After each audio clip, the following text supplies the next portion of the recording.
Pakibati niyo po muna po ang iyong mga katabi. Sabihin niyo, kumusta kayo?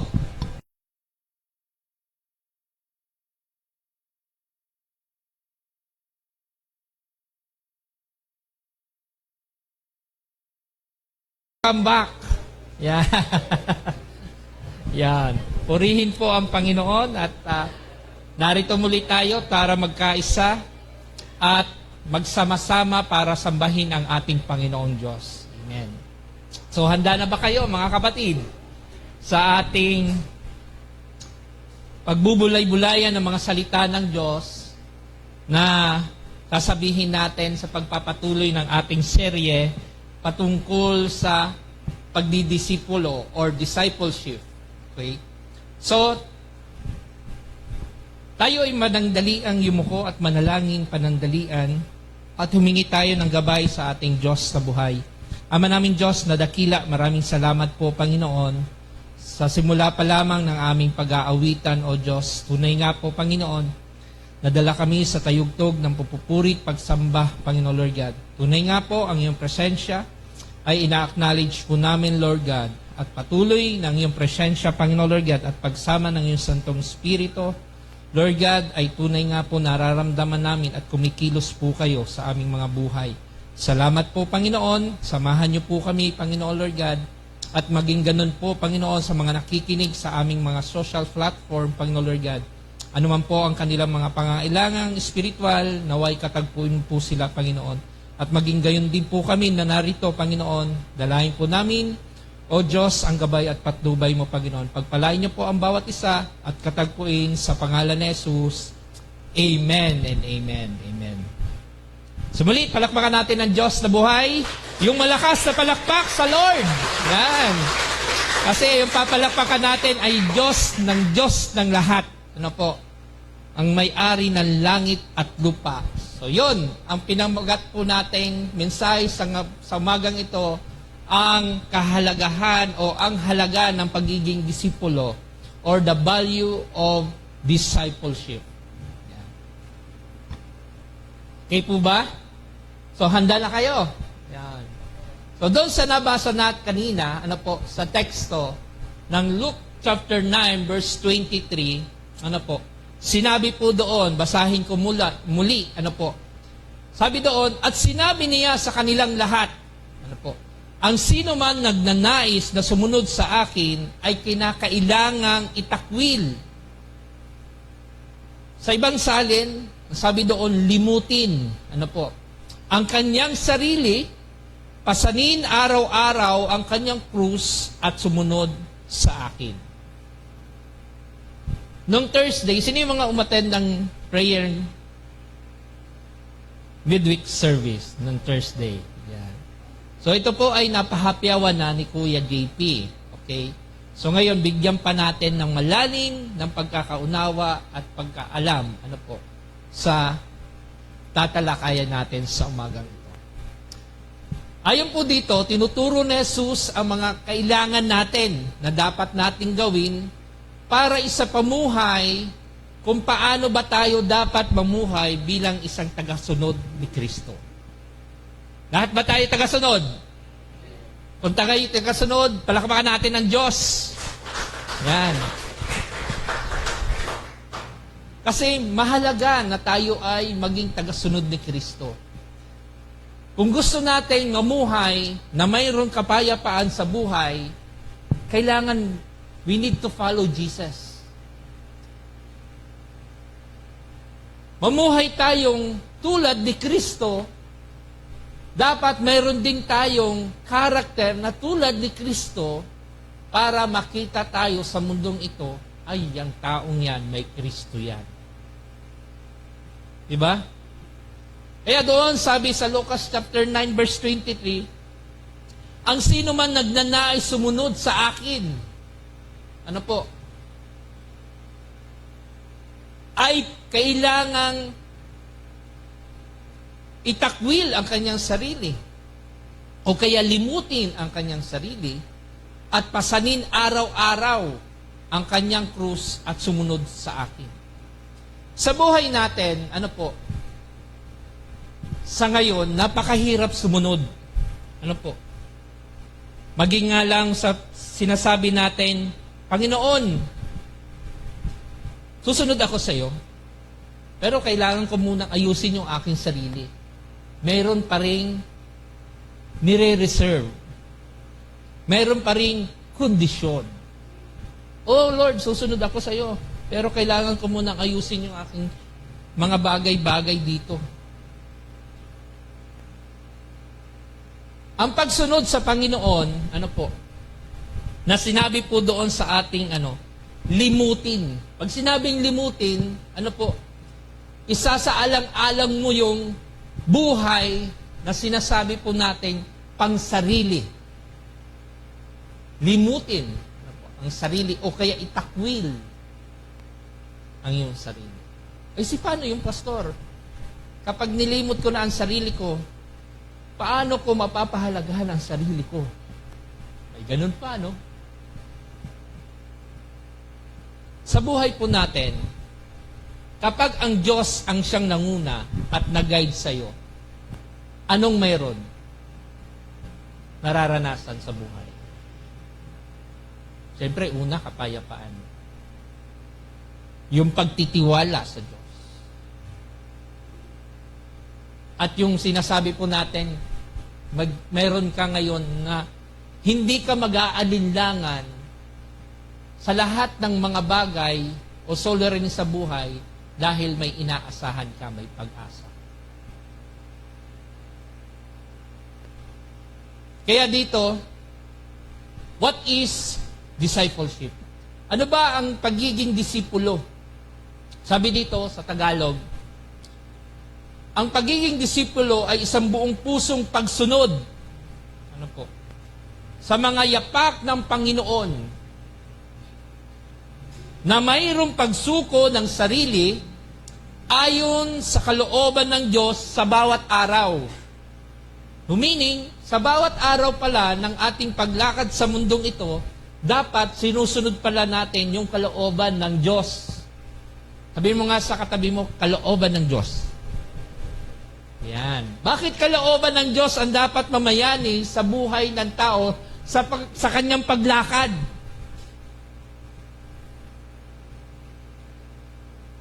Ang kadahilanan is mayroon ka ngayon ilaw para lahat ng iyong dadaanan ay mayroon liwanag. Para kapag ikaw ay nadapa, mayroong aabot sa iyo o babangon sa iyo doon sa iyong pagkadarapa. Di ba? Kaya dito, sabi niya, ito ay isang pamumuhay na puno ng paniniwala, pananampalataya, pagmamahal, at pagsunod sa kanyang mga utos. Doon sa mga nabanggit na yon, nariyon ba tayong lahat? Nagagampanan ba natin yung paniniwala natin sa Diyos? Yung pananampalataya natin sa Diyos? Yung ating pagmamahal sa Diyos? Yung pagsunod sa Diyos? Dun sa apat na yun na nabanggit. Ang tagasunod ni Kristo ay may dapat na ganong katangian sa buhay. Hindi lang dapat, kilala ko ang Diyos. Oo, kilala mo ang Diyos. Pero sumusunod ka ba doon sa dapat mong sundan ng tama? Di ba? Yan ang laging katanungan sa buhay ng mga tagasunod ni Kristo. Na dapat ba tayo mamuhay na may paniniwala sa Diyos, yung pananampalataya, yung pagmamahal, yung pagsunod sa ating Diyos. Kaya, mayroon tayong pag-aaralan ngayon. Ano yung mga hakbang ng pagiging tunay na tagasunod ni Kristo or yung disipulo ni Kristo. Una-una, ang sabi doon sa verse 23, ang sino man nagnanais sumunod sa akin ay kailangang limutin ang kanyang sarili. So una-una, limutin ang sarili. Paano natin malilimot ang sarili? Sige nga. Paano natin malilimot ang sarili? Yung tinatawag natin in English, deny yourself. How you deny yourself? Paano natin i-deny ng ating sarili? Sa anong pamamaraan para ma-deny natin yung ating sarili? Una-una, sabi doon, inuuna ang kalooban ng Diyos bago ang sariling kagustuhan. Putting God's will above his or her own desire. Kailangan nilalagay natin o sinasaalang-alang muna natin, ano ba yung will o ano yung kalooban ng Diyos sa akin? Hindi yung kalooban ko ang masunod, kundi ang kalooban ng Panginoon ang masunod sa buhay ko. Yun ang sinasabi dito na limutin ang sarili. Ganito yan, sample. Di ba Sunday ngayon? Pag sinabing Sunday, it's Lord's Day. Pero, nagkaroon ka ngayon ng parang pagdidesisyon. May nag-aya sa'yo, uy, sama ka sa amin sa swimming ngayon, Sunday. Maraming pagkain kaming dala. Mag-i-enjoy ka doon, malamig. Sunday, So ngayon, mag-iisip ka. Ano ang pipiliin mo? Ang Diyos o yung kasiyahan? Diba? So anong pipiliin mo ngayon? Kaya sinabi dito, limutin ang sarili. Pag sinabing limutin ang sarili, ililimot mo yung mga bagay na hinahangad ng mga flesh o laman, kundi unahin ang pang-espiritu. Kaya, inuuna ang kalooban ng Diyos bago ang sariling kagustuhan.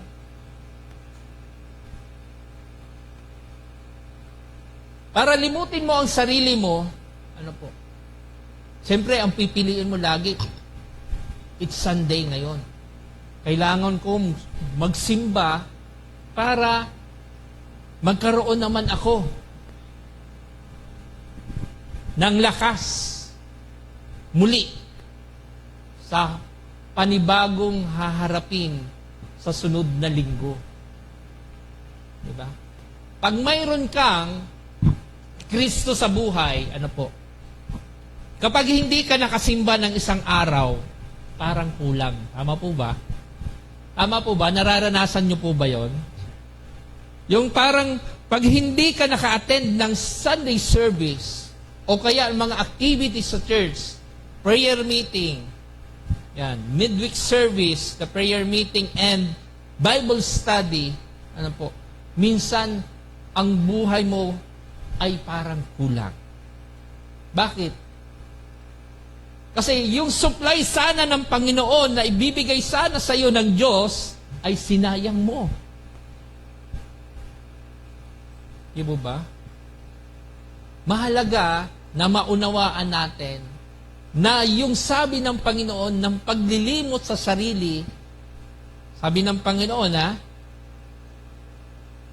ay mas mahalaga yung bagay ng pang-spiritual kaysa sa laman.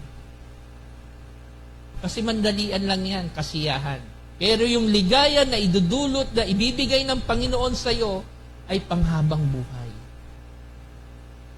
Kaya nga sabi dito, magpagsuko ng makasariling ambisyon at pagpili na sundin si Kristo.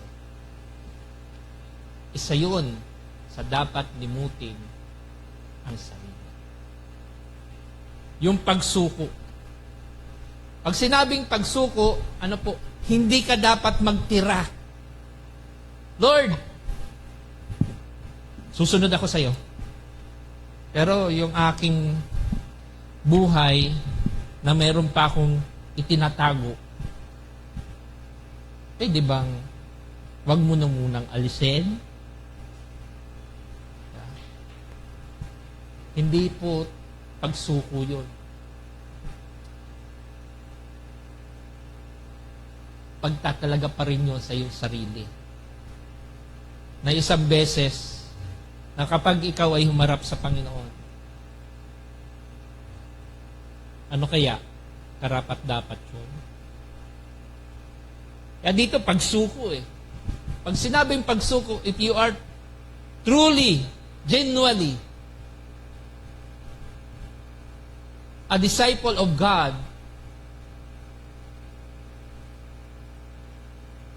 kailangan mo a full surrender to our Lord Jesus Christ. Ano man yan? Ambition man yan. Ano po? Pero masabi nagtatanong, Pastor, paano po yun? Di ibig sabihin po ba, hindi na kami magtatrabaho? Hindi na ba gusto namin na abutin yung aming mga ambisyon dahil sabi dito, limutin ang sarili. Pag sinabing limutin ang sarili, yun yung mga bagay na ano po, na mga bagay na magpapalit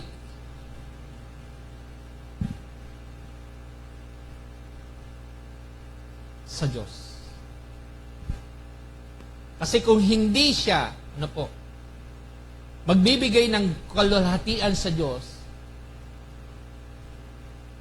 is it bad? Masama siya.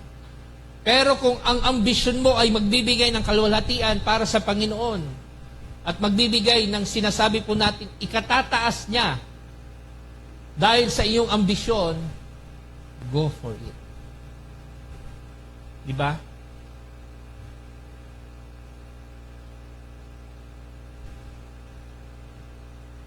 Kaya nga minsan tayo nananalangin, Lord, bigyan mo po ako ng magandang trabaho sa aking pagtatapos ng pag-aaral. Pagkatapos ng aking pag-aaral, naway makakuha ako ng magandang trabaho, malaking sahod, at yung 10% doon sa aking sahod ay ibibigay ko sa iyo, Panginoon. Pinapangako ko, basta bigyan mo lang po ako ng trabaho. Yun ang maganda. Ang pangit lang, kung ikay binigyan na ng Panginoon, tapos yung pangako mo sa Panginoon, makita ang sahod mo ay, halimbawa, 100,000 a month. Magkano ang 10% nun? 10,000. Tapos, naku, nag-iisip ka ngayon, ay, sayang naman yung 10,000. Diba? Nanalangin ka sa Panginoon at ipinangako mo sa Panginoon yung mga bagay na yun. Ang tawag doon, makasariling ambisyon. Na ayaw ng Panginoon. Kaya nga sinabi niya, limutin ang sarili.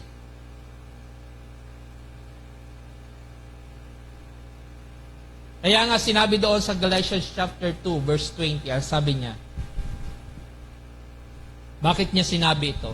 Namatay na akong kasama ni Kristo Jesus. O namatay na ako kasama ni Kristo sa krus. Pag sinabing namatay ka na kay Kristo, wala ka ng buhay. Apo. Hindi na ako ang nabubuhay ngayon, kundi si Kristo, na ang nabubuhay sa akin.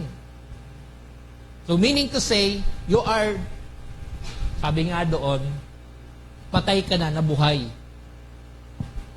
Patay ka na sa iyong makalaman na buhay, pero buhay ka sa Espiritu na siyang bumubuhay sa iyo. Amen po ba? At ang buhay ko ngayon ay sa pamamagitan ng pananampalataya sa anak ng Diyos na nagmahal sa akin at naghandog ng kanyang buhay para sa akin. Di ba? Kaya kung dito, sasabihin natin, kung lilinsanin natin o lilimutin ang ating sarili, tugmang-tugma doon sa Galatians chapter 2, verse 20. Kasi hindi ka na may-ari ng buhay mo, kapatid. Si Kristo na. Binayaran ka sa malaking halaga ang dugo at ang pagkamatay ni Kristo. Yun. At ano pang sabi? Sabi dito, Romans chapter 12, verse 1. Kaya nga mga kapatid, alang-alang sa habag ng Diyos. Sanda po? Habag. Pakiulit nga po, habag ng Diyos. Pinakikiusap ko sa inyo na ialay ninyo ang iyong mga katawan bilang handog na buhay, banal at kalugod-lugod sa Kanya. Ito daw ang inyong karapat-dapat na pagsamba. Yan. Amen po ba? Para ikaw sumamba sa Panginoon, kailangan mayroon kang buhay na handog. Ano yun? Buhay mo. Yung pagsuko, meron ka sa Panginoon. May banal ka. May kabanalan. Kapag anak ka ng Diyos, we are called saints. And son and daughters of our Lord Jesus Christ. Sabi doon, at kalulugod-lugod sa Kanya. Sa buhay kaya natin sa mundong ito, sa ating paglagad, assess natin kaya yung sarili natin. Lord, ito bang aking ginagawa ay kalugod-lugod sa iyo? Kung hindi kalugod-lugod sa iyo, Panginoon, pwede bang baguhin mo ako? Upang ako'y maging karapat-dapat sa paglakad at pagsunod sa iyo. Kasi dito, ang sinasabi niya dito, yung mga nabanggit, para ikaw ay mayroong pagsamba na tama, ay mayroon ka dapat yung tinatawag na handog na buhay at yung kabanalan at kalugod-lugod sa Diyos.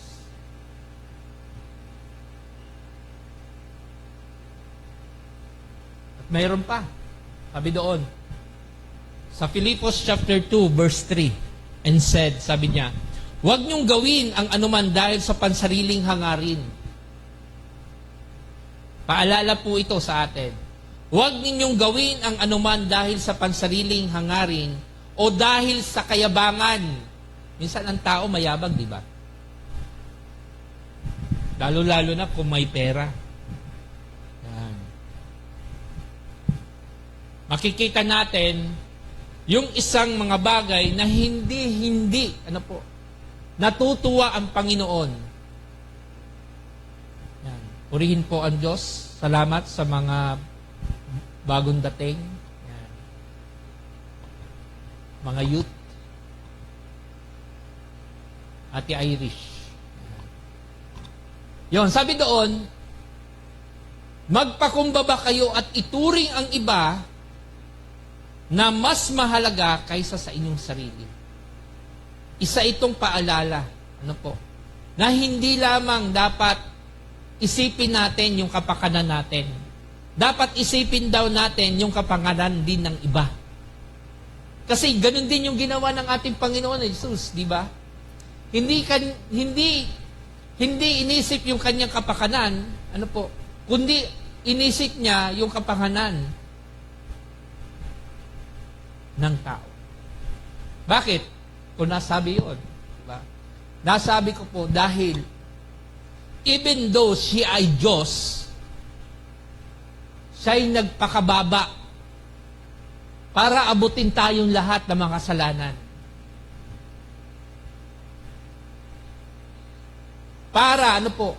Para tayo ay ma-redeem sa ating mga kasalanan.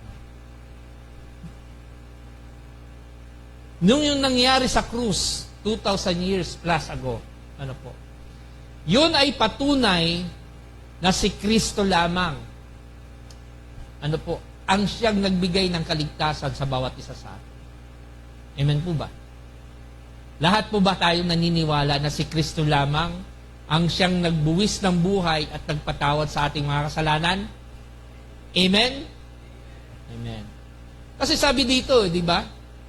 Huwag ninyong gawin ang anuman dahil sa pansariling hangarin o dahil sa kayabangan.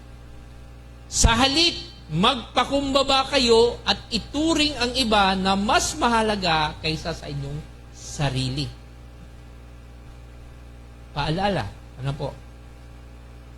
Sa Filipos. At sabi doon sa Galatians chapter 5 verse 24, ipinako sa krus ng mga nakipag-isa kay Kristo Jesus ang kanilang makalamang pagkatao. So, ibig sabihin, yung ating makalamang pagkatao ay ipinako na ni Jesus Christ doon sa cross. Ano po? Kasama ang masasamang pagnanasa at mga kahalayan nito. So, ibig sabihin, anuman yung mga ninanasa ng ating makalaman na tao, ay isinama na yun ng Panginoon sa krus.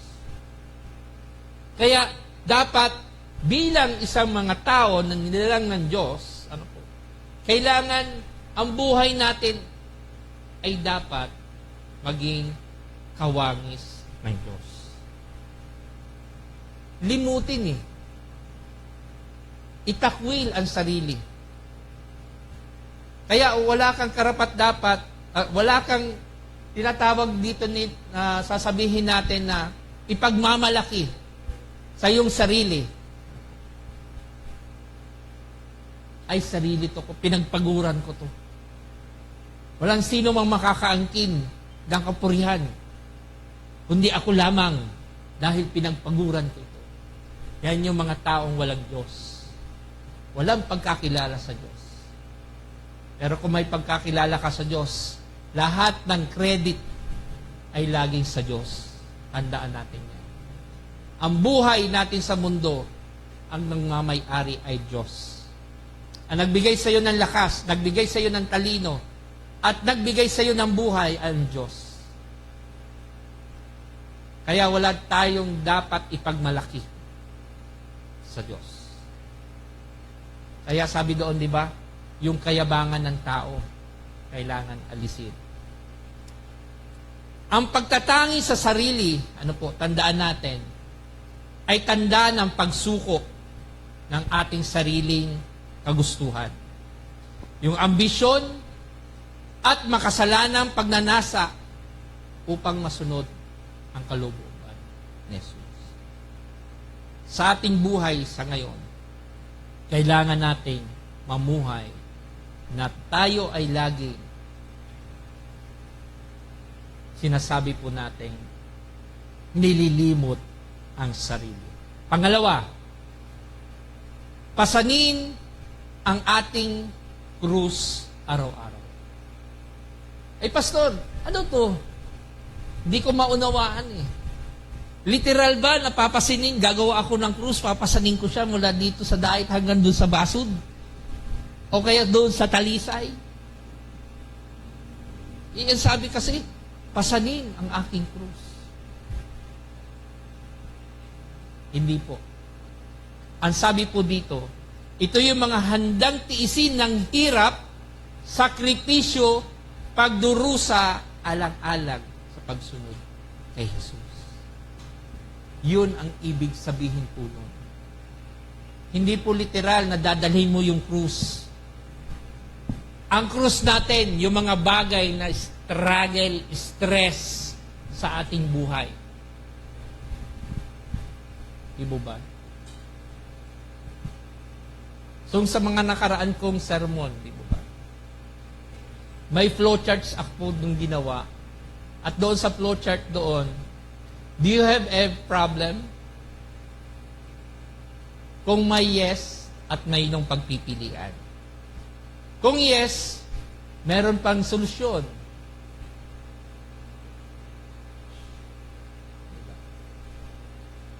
Kung mayroong solusyon, diba, pwede mong gawan ng solusyon.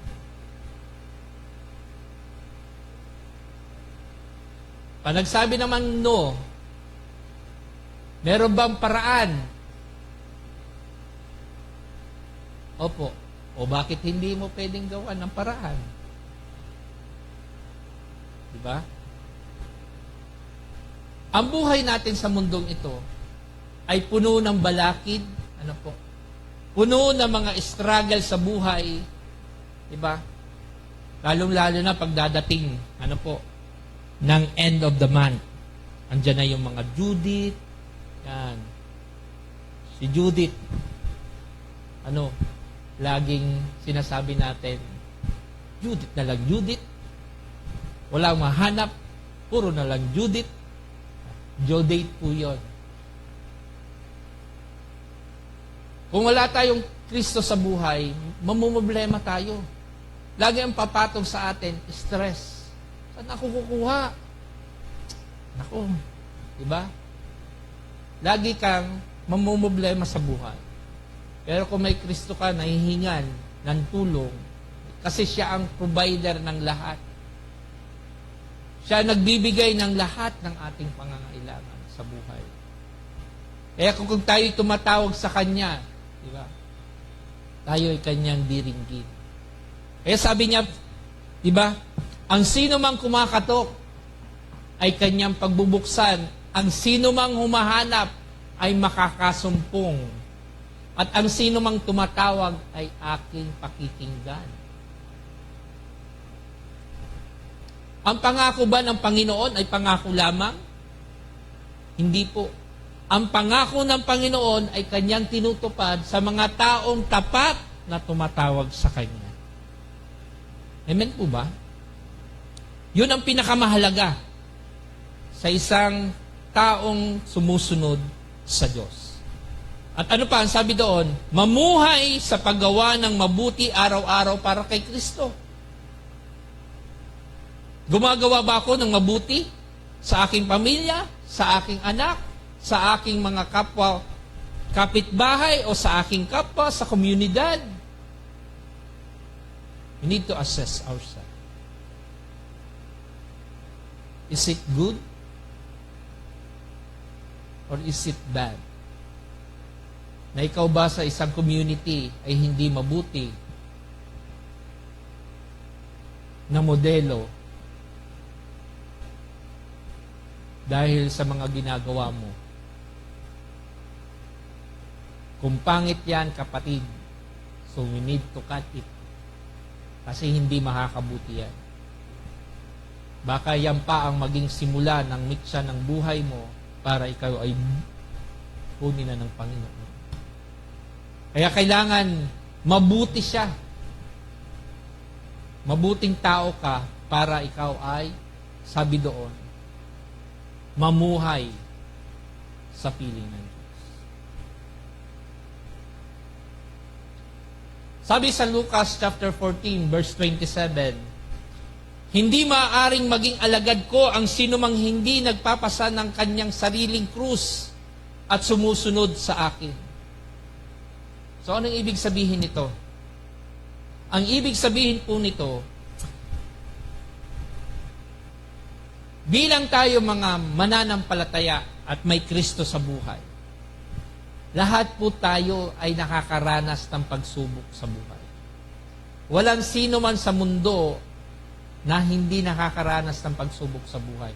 Dahil may sinabi sa Lucas chapter 14, verse 27, na ang hindi maaring maging alagad ko ang sinumang hindi nagpapasan ng kanyang krus.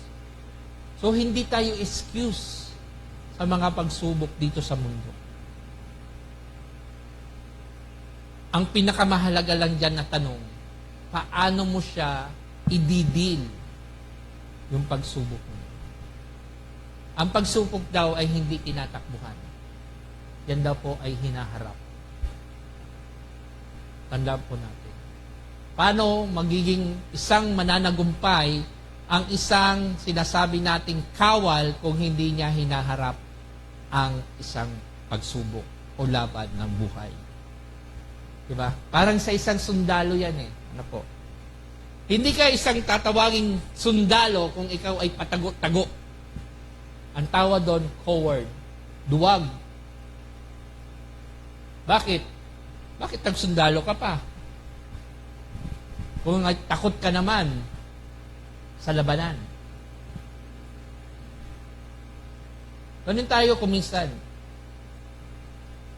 Gusto lang natin lagi yung kasiyahan. Pero pagdating ng pagsubok, minsan sumusuko tayo. Minsan nga, binadali natin yung buhay. Tapusin ko na itong buhay na to. Para tapos na ang lahat. Di ba? Maling-mali po yun.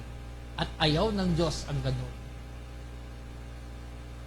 Kasi ang Diyos ang nagbigay ng buhay sa tao.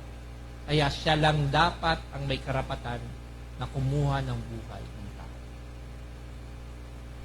Di ba? So meaning to say, lahat tayo ay nakakaranas ng pagsubok sa buhay dahil yun ang sabi ng Panginoon. Kung nais mong sumunod sa akin, di ba? Kailangan meron tayong pinagdaraanan sa buhay. Ano po?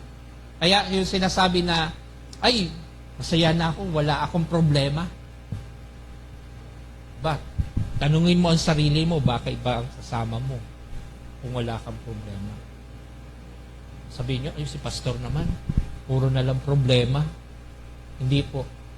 Kasi ang Panginoon, nung siya'y nagmi-ministry sa mundong ito, many struggles ang naranasan niya. Gusto siyang ipapatay. Diba? Hinamak siya. Binugbog siya. Dinuraan siya. Pinako siya sa krus. Yun yung mga pagsubok na naranasan ng ating Panginoon.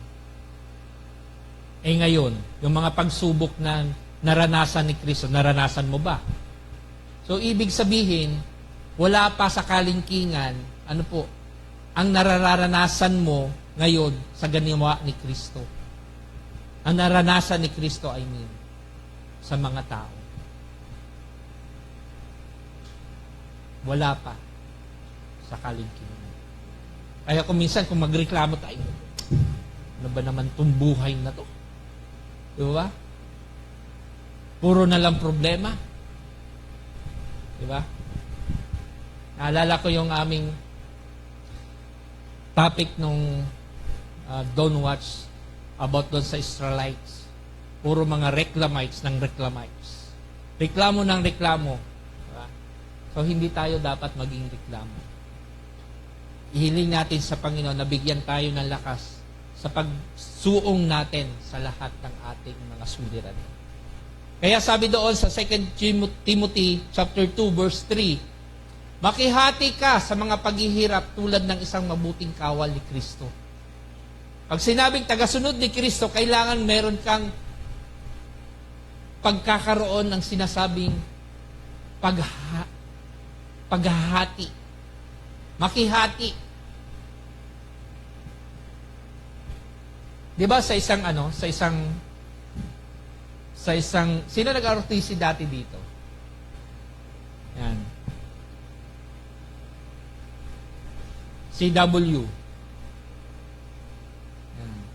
Yung mga nag-PPE ngayon. Yan. Di ba may sabi tayo lagi iniisip, pack one, pack all. One for all for one. Di ba? Kung mayroong paghihirap, damay-damay na. Para ano? Para masaya. Kung wala ang isa, dapat wala din ang lahat. Kung mayroon ang isa, dapat mayroon ang lahat.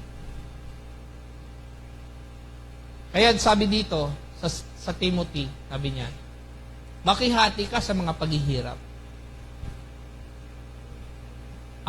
Ang pagsunod kay Kristo, tandaan po natin na hindi parang isang picnic. Ang pagsunod kay Kristo ay mayroong mga sinasabi po nating pagdadaanang test sa buhay. Para yan success. Para maging isang matagumpay ka. Halimbawa, isang inyehero,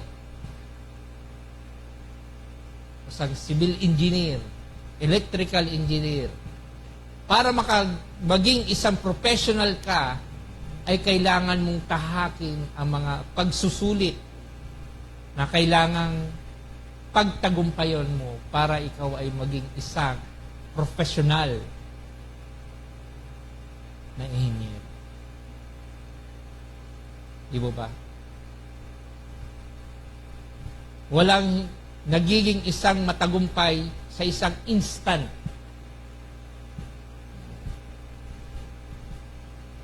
Sa mundo lang natin ngayon, ano po, pag mayroong isang gustong posisyon,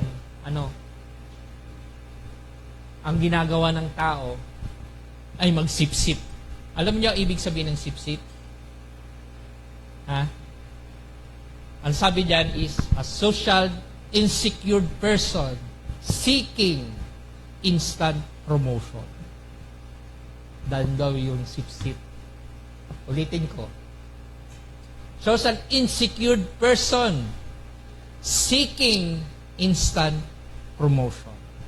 Yan daw yung sipsip. May mga gustong inggit ang tawag doon. Inggit. Hindi siya dumadaan sa mga bagay na gusto niyang dumaan sa hirap, pagod. Gusto niya makuha niya instantly yung promosyon o yung posisyon na gusto niyang abutin sa maling pamamaraan. Di ba? Kaya sabi ng Panginoon, makihati ka sa paghihirap para makamtan mo na ikaw ay tunay na taksunod ni Kristo. Ang pagpapasa ng krus ay hindi lamang pagtitiis ng problema. Sakripisyo at paghihirap, at ito ay kusang pagsunod kay Kristo, pagtanggi sa sarili, at pananatiling tapat sa Kanya anuman ang sitwasyon. Anuman ang sitwasyon ng buhay natin, maging tapat ka lang sa Panginoon at ikay sasamahan ng Panginoon. Amen po ba? Sa pagpasa ng krus, hindi natin yan kaya. Mga suliranin sa mundo, hindi natin kaya. Sabi nga, di ba, sa banal na kasulatan said, sabi doon, apart from Him, we can do nothing. Wala tayong magagawa kung wala ang Diyos. Lagi nating isipin po yan. Sa buhay natin, kailangan mayroon Diyos. At ang panghuli, sumunod sa akin. Panginoon, paano ako susunod?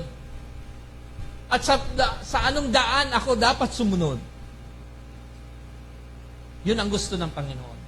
Sabi dito, lumakad ka ng may pagsunod kay Kristo. Yan. Kilala mo na si Kristo ngayon. Paano ka ngayon lalakad patungo kay Kristo? Una dyan, obedience. Pagsunod. Sumusunod ka sa anumang mga bagay na pinag-uutos ng Diyos. Ang sabi ng Panginoon, di ba? Kung naalala niyo yung 10 Commandments, araw ng Sunday, di ba? Igalang daw ang araw ng Sabat. Ginagalang ba natin?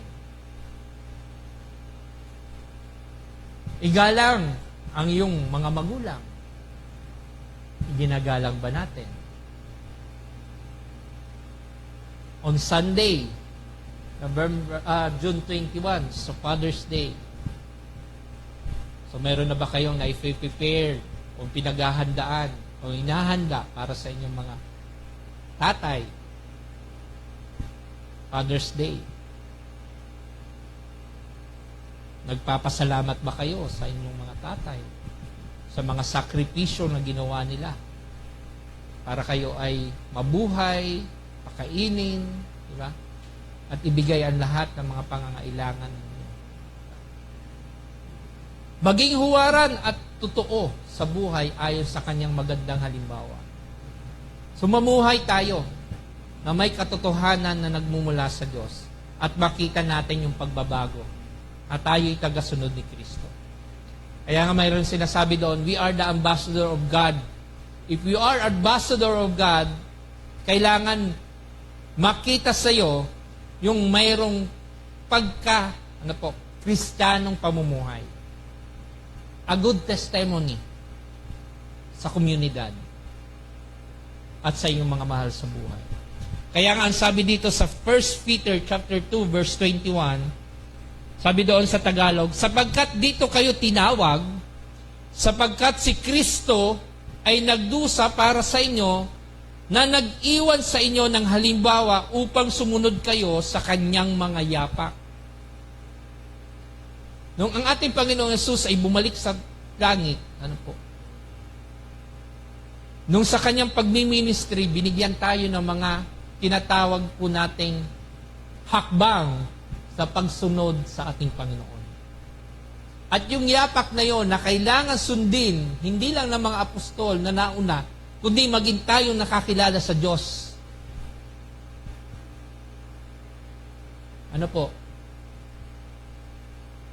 Dahil yun ang magandang mandato na ginagawa dapat ng tao, ng Kristiyano, sa buhay natin sa mundo. Ang nakakalungkot talaga, lagi ko pong sinasabi, tinaguruan tayong Christian nation in Asians, but there's a lot of corruptions. There's a lot of bad habits na ginagawa ng hindi Kristiyano. Kaya malaki ang dapat nating gampanin, na tayo bilang mga tagasunod ni Kristo ay patuloy na manalangin at mabago, yung sinasabing culture ng tao para ang bawat isa ay mamuhay ng tama. Ang sabi sa 1 chapter 10 verse 27, dinirinig ng aking mga tupa ang aking tinig. Kilala ko sila at sila'y sumusunod sa akin.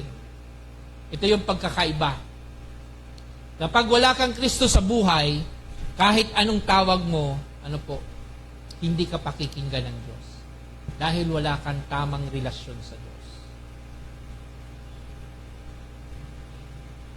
Amen po ba? Kaya dapat kilalanin natin muna si Kristo para kung tayo'y tatawag, siya'y makikinig.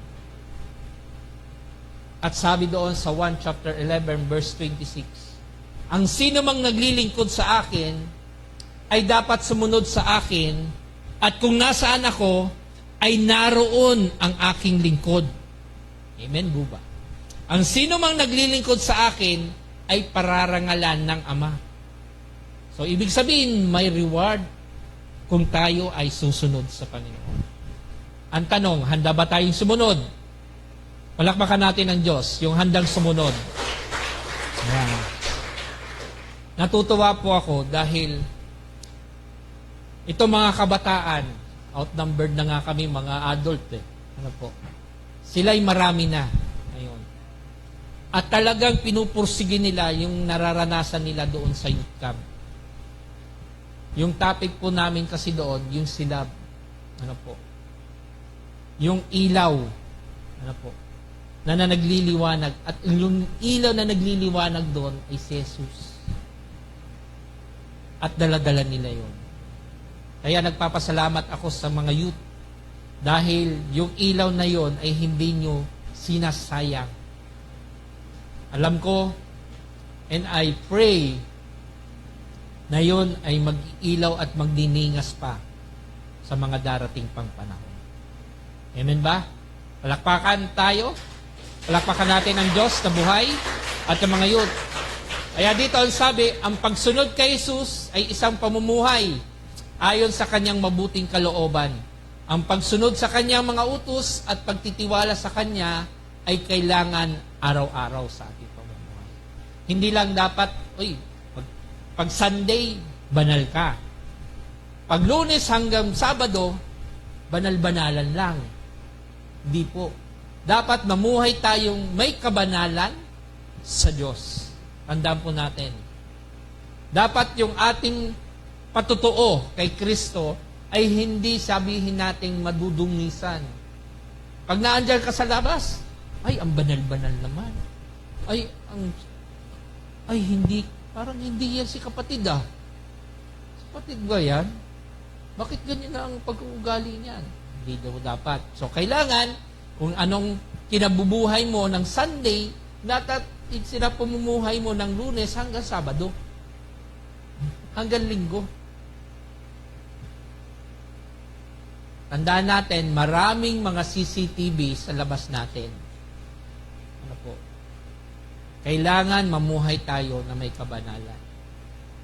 In conclusion, sabi po dito, bilang mga tagasunod ni Kristo, tayo ay binabago ng Diyos upang maging mas katulad ni Jesus na lumalago sa pananampalataya, pag-ibig, at pag-asa. Sa pagsunod natin ay mayroon kaakibat na pagtitiwala na mamuhay tayo ayon sa kanyang kalooban. Kahit may mga hamon at sakripisyo sa ating buhay, ang gantimpala ng kapayapaan at kalakasan ang mararanasan natin mula sa Diyos. Kaya patuloy nating tanggapin ang tawag ni Kristo na sumunod sa Kanya para mas lalo nating mapahalagahan ang pagiging tapat na disipulo ng Diyos. Amen po ba? So sa pagsunod natin sa ating Panginoon Diyos, lagi nating isaalang-alang na ang buhay natin, ay ibinigay na ng Diyos. Hindi ka ng pagmamay-ari ng iyong buhay. Ang nagmamay-ari na niyan ay Diyos. Doon sa ating nabasa sa Efeso.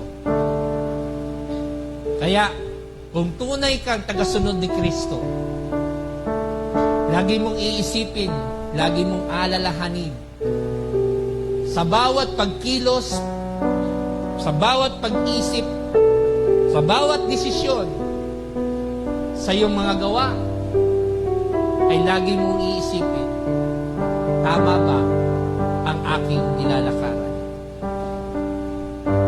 Tama ba ang pagsunod ko sa Diyos?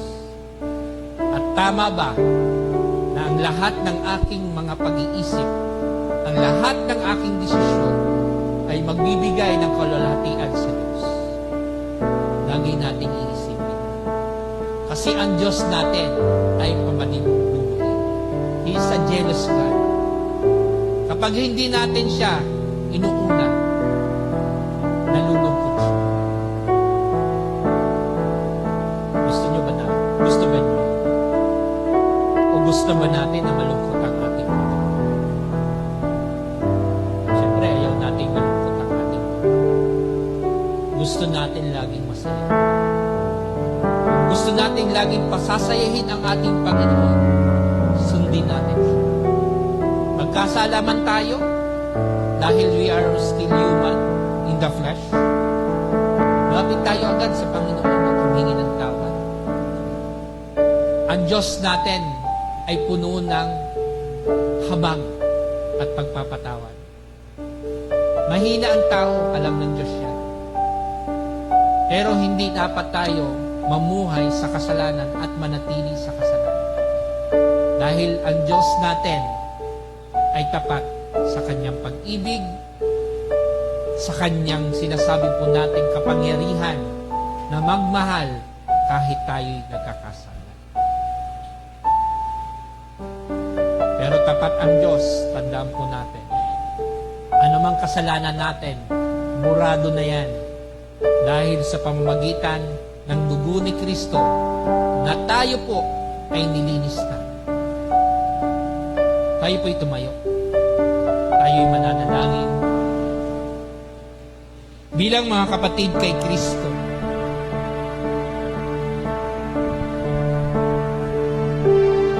at tagasunod ni Kristo, I will give you 1 minute.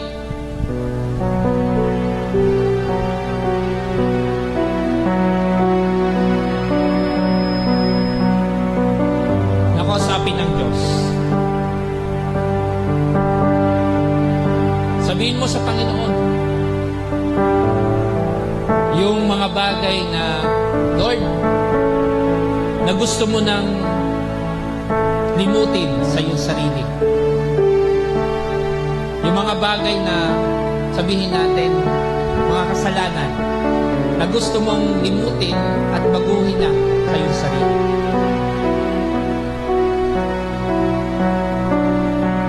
Para doon ay magkaroon ka ng kalayaan sa mga bagay na pagkakasala at maitakwil mo siya at humingi ka ng tawad sa Panginoon. Lalo na yung pagsunod, halaga yun. Dahil ang pagsunod sa Panginoon, ang sabi doon sa ating nabasa, ay may kapalit o gantimpala. Alam niyo po yung gantimpalang yun ay buhay na walang. Sige po, bigyan ko po kayo ng 1 minuto para makipagdiin sa Diyos. I-assist po natin yung ating sarili. Ano po ako, Panginoon, sa iyong harapan sa umaga nito? Ano po ang dapat kong baguhin upang ako'y makasunod sa iyong umaga? Sige po tayo po ay manalangin ng 1 minuto.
Aming Ama na sa langit, kami nagpapasalamat po sa iyong salita na nagpapaalaala sa amin kung ano ang tunay na kahulugan ng pagsunod sa iyo.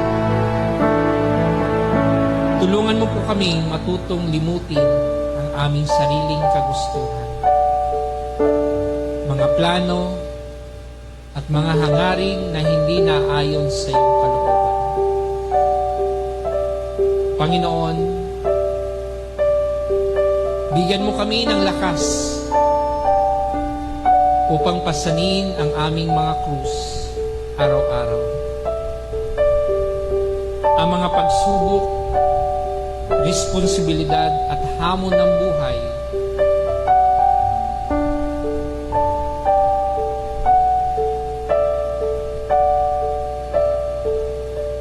ay patuloy niyo po kami, O Diyos, bigyan ng lakas. Na ang buhay namin ay nawa magkaroon ng tunay na pananampalataya at pagtitiwala sa iyo. Turuan mo kaming manatiling tapat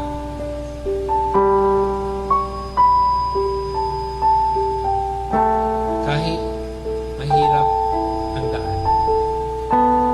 Linisin mo ang aming puso upang ikaw, aming Panginoon, ang siyang maging sentro ng aming buhay. Nawa ang aming pananalita, kilos at mga desisyon ay magbibigay ng kaluwalhatian sa iyo, aming Ama. Tulungan mo kami, Panginoon, na sumunod sa iyo, hindi lamang sa panahon na kami ay pinagpapala mo, kundi mas lalo pa sa panahon ng pagsubok. Gamitin mo kami lagi bilang instrumento ng iyong pagmamahal, kabutihan at katotohanan sa aming pamilya, sa aming kaibigan, sa aming katrabaho, at maging sa aming komunidad. Pakiingatan mo po kami lagi sa buong linggong ito at nawa makasumpong kami ng kapuguran na nagmumula sa iyo. Ito po ang aming nagkakaisang panalangin sa pangalan ni Jesus. Ang lahat ng sumusunod sa Panginoon ay sumigaw ng amen. Amen. Palakpakan natin ang Diyos na buhay. Purihin po ang Diyos at makakaupo na po ang lahat.